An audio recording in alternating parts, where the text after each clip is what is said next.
Shalom Bapak Ibu yang dikasih oleh Tuhan, kita kembali dalam renungan, kita sehat, kita kuat. Salam sejahtera buat semuanya dimanapun saudara berada. Mari kita angkat pujian dan kita sembah Dia dan kita dengar firman Tuhan. Apa sih yang mau Tuhan sampaikan hari ini buat kita semuanya. Amin. Kau telah memilihku sebelum dunia dibentuk. Sejak dalam kandungan kita telah dipilih oleh Tuhan. Untuk menjadi siapa? Menjadi sahabatnya, menjadi kepunyaan Tuhan, menjadi alat kerajaannya. Amin. Bapa, aku bersyukur padamu ya Tuhan Allahku. Amin, amin. Telah memilihku sebagai alat kerajaanmu, dijadikan perabotan dalam rumah Tuhan. Bersyukur padamu, buat Tuhan percayakan sesuatu yang besar buat kita. Amin, amin, amin.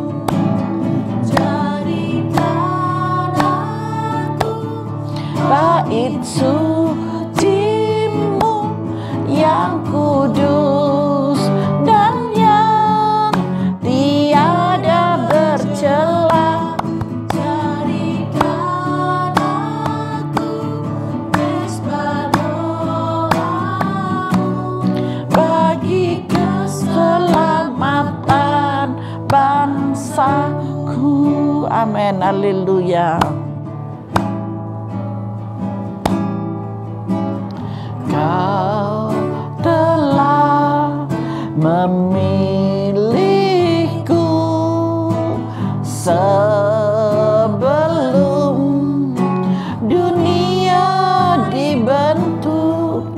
Betapa aku bersyukur padamu, Tuhan. Amin, amin.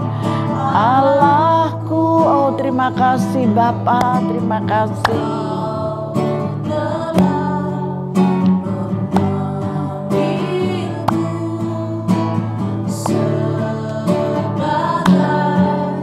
Allah kerajaanmu, betapa aku bersyukur padamu ya Tuhan.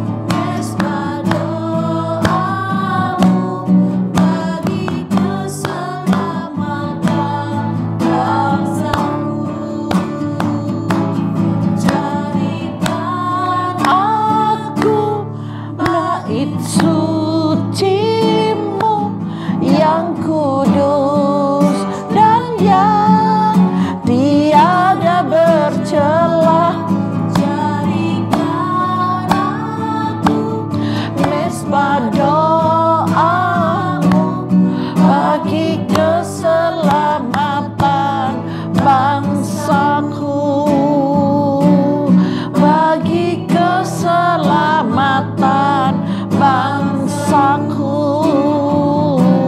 bagi keselamatan wargaku. Amin, haleluya. Mari kita sembah Dia. Haleluya, haleluya. Jadikanlah kami Tuhan mesbah doamu, jadikanlah kami Tuhan bait suci-Mu yang kudus dan berkenan di hadapan-Mu. Haleluya, haleluya. Jadikan kami Tuhan bait-Mu yang tiada bercela, Bapa.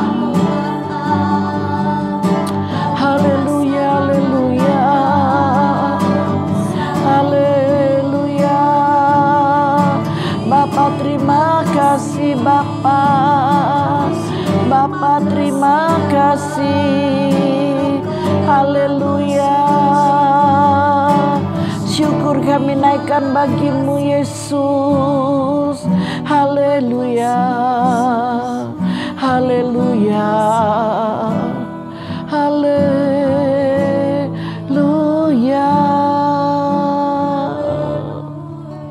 Sungguh Bapa, inilah doa kami, inilah kerinduan kami. Jadikanlah kami misbah doa-Mu ya Tuhan. Pakai kami sebagai perabotan keluar di tempat kudus-Mu Bapa. Keluarga kami, siapapun yang ada di sekeliling kami, pakai kami Tuhan sebagai alat kerajaan-Mu. Terima kasih Bapa. Saat ini berfirmanlah Engkau bagi kami. Kami mau dengar, kami mau mengerti apa yang Engkau sampaikan bagi kami melalui kebenaran firman-Mu. Di dalam nama Yesus.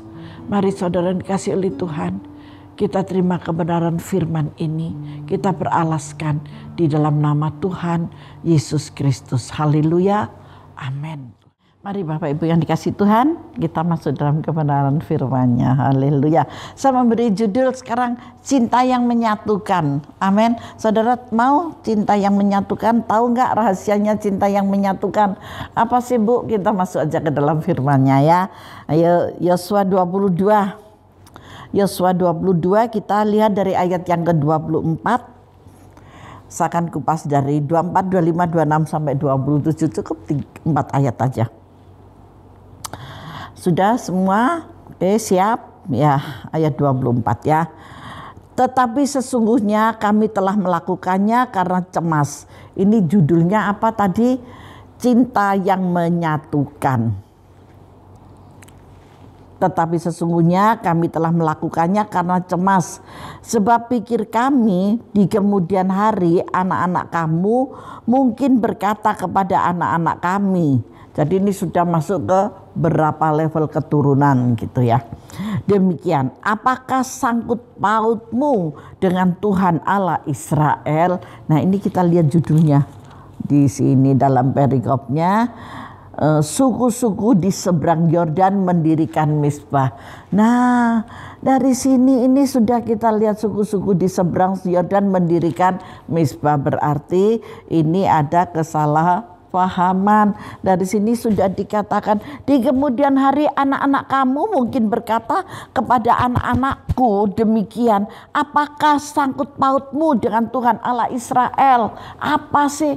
Anak-anak yang dulu itu nggak mengerti sejarah itu tetap ada, tetapi dari keturunan kita yang nantinya dari kita ya, dari kita ke anak, dari anak ke cucu, dari cucu ke cicit, dari cicit ke cangga, dari cangga ke apa itu lagi ya, sudah turun-temurun itu mereka nggak mengerti bagaimana sejarah awalnya gitu ya.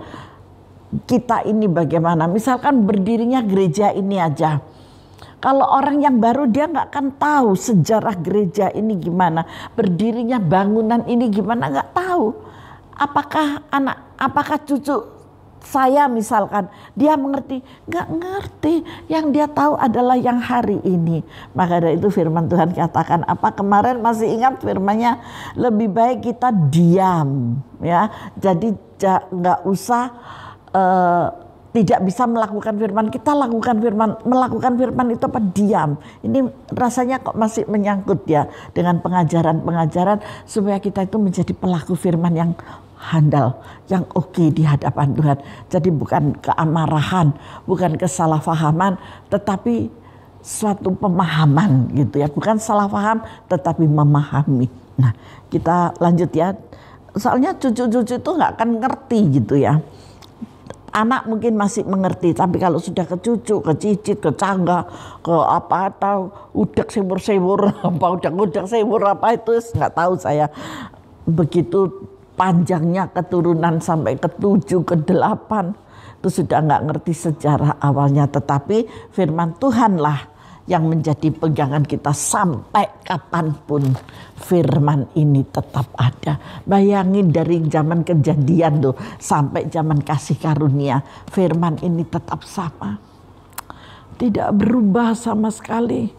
Apalagi ketika kita bisa memahami firman Tuhan, setiap perkataan Allah yang ditulis oleh nabinya di Alkitab ini, sejarah ini tidak pernah hilang. Dan kita bisa mengerti, oh awalnya dunia belum berbentuk, gelap gulita. Oh awalnya Allah sendiri mengelilingi kok tidak ada yang bagus. Wes mulailah aku jadilah terang, jadilah gelap, berfirmanlah. Nah itu namanya sejarah. Dan itu sampai kapanpun ajarkanlah Alkitab ini kepada keturunan kalian, kepada anak-anakmu. Kalau neneknya masih muda sudah punya cucu, ajarkan kepada cucumu. Saya yakin dari cucu saudara dia akan mengajarkan lagi kepada anak-anak mereka yang disebut buyut saudara. Seperti itu nanti akan diajarkan terus. Nah, kalau Alkitab itu tidak akan pernah punah. Tetapi pemikiran manusia yang kadang kala punah. Nah, maka dari itu firman Tuhan hari ini mulai dari kemarin kita sudah diajarkan harusnya menjadi pelaku firman. Nah, kita masuk lagi ya sekarang. Tadi sudah di ayat 24. Ayat 25, Bukankah Tuhan telah menentukan sungai Yordan sebagai batas antara kami dan kamu? Hei orang Bani Ruben dan Bani Gad, kamu tidak mempunyai bagian akan Tuhan. Pertengkaran tuh mulai ya. Demikianlah mungkin anak-anak kamu membuat anak-anak kami berhenti daripada takut akan Tuhan. Ini hanya karena kesalahpahaman saja.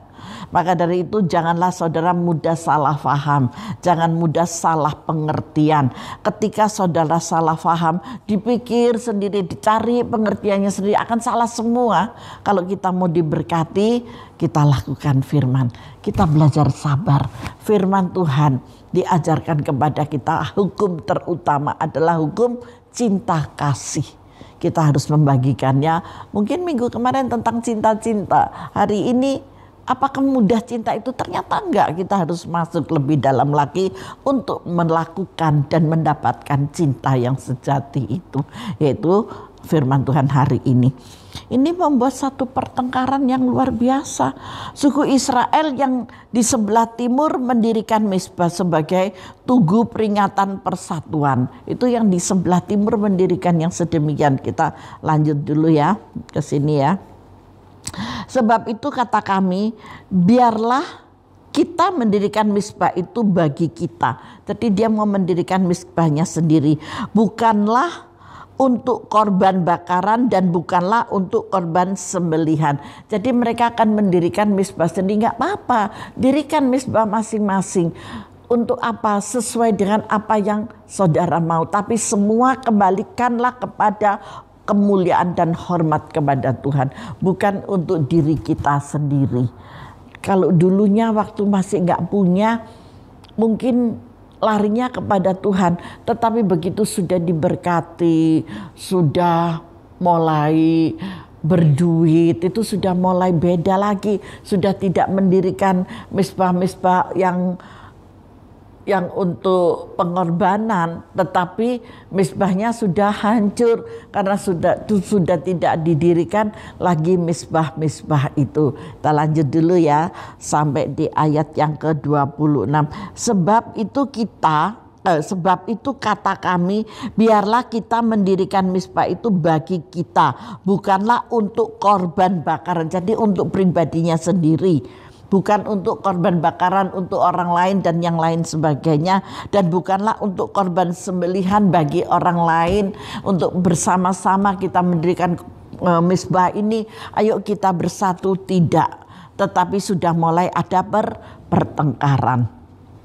Mizpah yang didirikan di perbatasan itu bukan untuk pengorbanan katanya ya, tetapi demi persatuan keturunan mereka. Jadi ada kelompok sendiri. Oh ini satu keluargaku, oh ini dari sukuku, oh ini dari golonganku. Jadi sudah mulai di kotak-kotak, di petak-petak. Padahal firman Tuhan mengajarkan cinta kasih. Hukum yang terutama adalah hukum cinta kasih. Nah, bagaimana hal ini bisa terjadi. Nah, ini masalahnya. Zaman-zaman sekarang, nggak zaman sekarang, dari zaman dulu sih nggak jarang ya, masalah keretaan itu, perpecahan, pertengkaran itu semua diawali hanya karena salah paham saja. Maka dari itu lakukanlah firman Tuhan supaya kita tidak memiliki salah paham. Bagaimana Bu caranya? Pertemukan dari kedua belah pihak. Kalau saudara tidak mempertemukan dari kedua belah pihak, akhirnya isinya itu cuma pertengkaran dan pertengkaran saja. Ada perpecahan, ada pertengkaran, ada kesalahpahaman, ada kecurigaan, akhirnya akan berbuntut panjang dan lebar. Dan akhirnya apa? Tidak ada lagi kesatuan antara anak dan orang tua dan anak, antara menantu dan mertua, antara cucu dan kakek nenek dan yang lain sebagainya, antara kakak dan adik, antara keluarga tante dan om, dan pokoknya ruwet gitu, banyak sekali. Karena apa? Hanya karena kesalahpahaman. Loh Bu, tetangga bisa. Siapa bilang tetangga tidak bisa salah paham? Bisa. Ketika kapan? Mungkin ketika saat tegur sapa atau saat tetanggamu minta tolong sesuatu, engkau pas tidak ada, itu akan membuat satu perpecahan loh. Itu akan membuat satu kesalahpahaman. Maka dari itu ketika sudah mulai tidak nyaman, hubungan itu tidak nyaman, sebaiknya dipanggil, diajak berbicara 4 mata atau 6 mata atau 8 mata, terserah deh. Ada berapa orang yang ada, kita panggil dan kita beritahukan. Ketika kita bisa lakukan itu, percayalah, tidak akan ada lagi pertengkaran dan perpecahan, tidak ada lagi adu domba katanya ya. Pengadu dombaan itu yang sangat berbahaya gitu. Nah, di sini di ayat yang ke-20, kita ke 26 dulu aja ya sampai selesai di sana ya. Saya di sini ada 3 hal yang mau saya beritahukan dari ayat 24 sampai 26 ini dulu. Janganlah saudara, jangan melawan kecurigaan dengan kekerasan. Kalau saudara curiga, akhirnya mangkel, aku dendam, aku habisin aja, itu terlalu lama. Kalau tidak kita habisin sekarang, saya habisin aja. Hati-hati, di situ akan membawa hal yang sangat-sangat memfatalkan. Seperti apa yang sudah ditulis di ayat 24 ini. Suku di sebelah timur dicurigai akan memisahkan diri karena membuat misbah sendiri. Benar nggak ya di situ ya? Tetapi sesungguhnya kami telah melakukannya karena cemas. Nah, sebelum aja sudah cemas. Dia akan mendirikan sendiri. Bertemulah kedua pihak untuk menjelaskan maksud mendirikan misbah tersebut. Suku-suku di sebelah barat bisa menerima penjelasan itu dalam menghadapi masalah yang rumit. Bagaimanapun juga pakailah komunikasi yang baik dan bahasa kasih, sehingga saudara tidak akan pernah diadu domba. Tetapi kalau kita diam-diam, kalau kita memakai pikiran sendiri, kita hanya pakai logika kita, saudara tidak akan pernah ketemu jalan keluarnya. Ketika saudara tidak ada jalan keluar, dengan kasih, selesaikan dengan kasih. Saya yakin dan percaya nanti semuanya akan selesai. Kesalahpahaman, kecurigaan itu akan sirna dengan sendirinya. Itu benar-benar terjadi loh ya, ini di ayat yang ke-24 itu. Dan yang kedua, sekarang utamakanlah cinta Tuhan, bukan emosi dan asalkan menang sendiri. Kita bisa aja, bukankah Tuhan telah menentukan sungai Yordan sebagai batas antara kami dan kamu? Nah, hai orang Bani Ruben dan Bani Gad, kamu tidak mempunyai bagian akan Tuhan. Nah, ini kan sudah mulai semakin dalam lagi, semakin curam lagi, sampai macam-macam hal bisa terjadi. Terjadinya apa? Kita harus ada musyawarah untuk bersatu ya. Lebih baik daripada merasa paling benar. Kadang orang tua, aku paling pinter, aku paling benar, gak ada yang bisa mengalahkan aku. Hati-hati. Saudara, jangan seperti itu. Firman Tuhan ajarkan kepada kita melalui Yosua ini loh. Melalui kitab Yosua ini kita benar-benar diajarkan ya. Diajarkan untuk hidup yang benar. Suku-suku di seberang Yordan mendirikan mezbah hanya karena gara-gara mendirikan mezbah Tuhan jadi gak karu-karuan. Kalau mezbah Tuhan zaman sekarang apa? Gereja Tuhan tidak bisa bersatu. Ayo kita bersatu. Jangan sampai ada kesalahpahaman. Jangan hanya karena pandemi aja bersatu, sampai selesainya pandemi nanti saudara harus tetap bersatu. Amin. Jadi tidak lagi membicarakan halal gereja masing-masing, tata cara ibadah masing-masing, biar masing-masing yang terutama hati kita menyenangkan hati Tuhan dan melakukan firman Tuhan, hidup di dalam cinta kasih. Sinode apapun itu urusan mereka masing-masing dan kita tidak boleh saling menjelekkan satu sama yang lain di dalam sinode masing-masing itu, tetapi kita tetap hidup di dalam kesatuan kasih.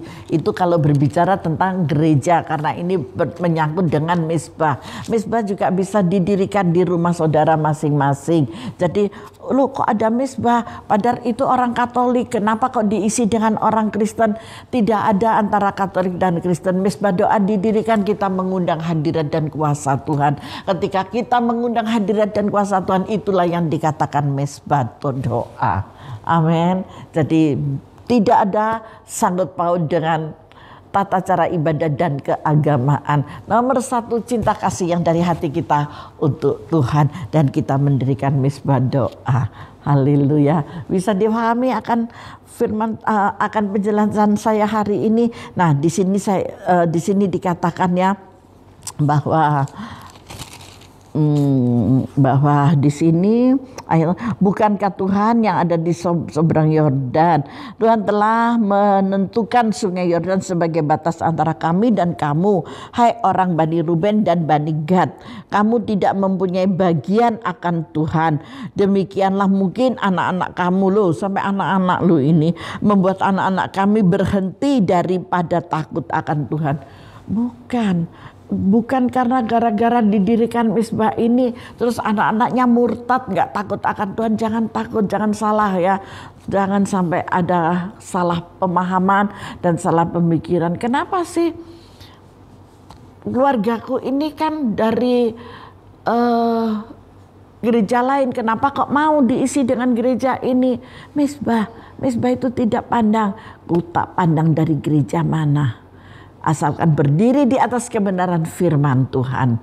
Itulah yang mengasihi Bapa dan itulah yang dikenan oleh Tuhan.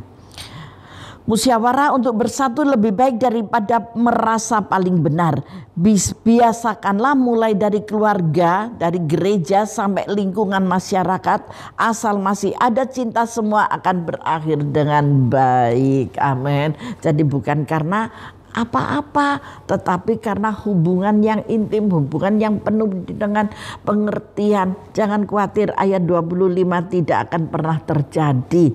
Karena di sini dikatakannya, demikianlah mungkin anak-anak kamu membuat anak-anak kami berhenti daripada takut akan Tuhan. Enggak akan ada sangkut pautnya ini. Kita harus tetap mengutamakan cinta Tuhan, bukan emosi dan asal menang sendiri. Percayalah, sampai pada keturunanmu yang kapanpun, sampai dimanapun, engkau, anak-anakmu akan tetap cinta dan takut akan Tuhan.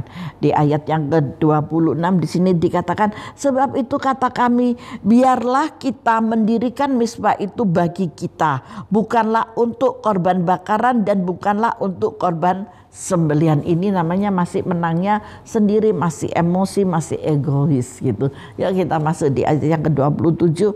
Tetapi supaya mezbah itu menjadi saksi, nah, antara kami dan kamu, antara saya dan saudara, kira-kira seperti itu ya. Dan antara keturunan kita kemudian, berarti yang akan datang, bahwa kami tetap beribadah kepada Tuhan di hadapan Tuhan dengan korban bakaran. Jadi tidak ada perbedaan keadaan misbah Tuhan didirikan hanya untuk kemuliaan nama Tuhan, bukan untuk apa-apa, bukan untuk mendatangkan perselisihan, bukan mendatangkan menang sendiri, bukan mendatangkan pertengkaran, tetapi untuk mengundang hadirat dan kuasa Tuhan ada di dalam kehidupan saudara, di keluarga saudara mungkin, di manapun saudara berada mungkin, di perusahaan saudara mungkin, di pelayanan saudara mungkin, dan yang lain sebagainya. Ya, begitu banyak. Lanjut di sini. Wow, Tuhan luar biasa nih. Dengan korban bakaran, korban sembelihan, dan korban keselamatan kami. Jadi tidaklah mungkin anak-anak kamu, ini jawabannya ya. Jadi tidaklah mungkin anak-anak kamu di kemudian hari berkata kepada anak-anak kami bahwa kamu tidak mempunyai bagian pada Tuhan. Tidak akan terjadi suatu perselisihan, tidak akan pernah terjadi suatu pertengkaran. Jangan sampai melupakan sejarah masa lalu. Sejarah tetap ada. Di dalam Injil Kejadian sampai kepada digenapi di dalam Injil hukum kasih, setelah perjanjian lama ini habis itu sampai di Maleaki ya, terus kita masuk ke dalam Matius, itu dari Kejadian sampai ke Maleaki begitu banyak sejarah-sejarah di dalamnya ya, itu tidak dihapus, tidak dihilangkan. Makanya hukum Taurat tidak dihilangkan, Torah itu tidak dihilangkan, tetapi diberikan putranya yang tunggal Yesus Kristus namanya. Supaya apa? Supaya apa yang sudah ditulis oleh tangan Tuhan sendiri, oleh tangan Allah sendiri dalam hukum Taurat itu digenapi dalam hukum kasih karena cintanya Tuhan kepada kita. Sehingga putranya yang tunggal diberikan untuk menebus dosa kita sekalian. Karena seringkali orang melupakan masa lalu setelah sekarang lebih berhasil. Kebanyakan yang demikian ya. Tetapi saya percaya ketika saudara tetap ada sejarah itu, saudara, tidak akan terjadi hal ini. Seringkali orang juga merencanakan masa depan dengan melupakan masa lalu. Seringkali masa lalu itu lupa. Kacang lali kulite gitu ya, kacang lali kulite. Tapi mari kita jangan lupa, kalau sekarang kita sudah menerima kacangnya, kacang itu sudah enak rasanya, jangan lupa kulitnya dong. Pasti ada kulitnya. Dari dulu kacang selalu dibungkus dengan kulit gitu ya. Jadi jangan sampai kita melupakan dalam sejarah itu. Ketika saudara dan saya tidak melupakan sejarah itu, maka apa yang tertulis di ayat yang ke-27 ini, tidaklah mungkin anak-anakmu di kemudian hari berkata kepada anak-anakku, kamu tidak mempunyai bagian pada Tuhan. Semua pasti mempunyai bagian dalam Tuhan, pasti diberkati Tuhan. Apapun yang engkau lakukan, misbah Tuhan yang model apa yang engkau dirikan, percayalah misbah Tuhan didirikan untuk kemuliaan bagi Sang Pencipta langit dan bumi. Apalagi Tuhannya sama, semuanya sama ya toh, tidak ada perbedaan. Maka janganlah engkau takut, buang segala pemikiran-pemikiran yang salah agar engkau disebut orang yang berbahagia.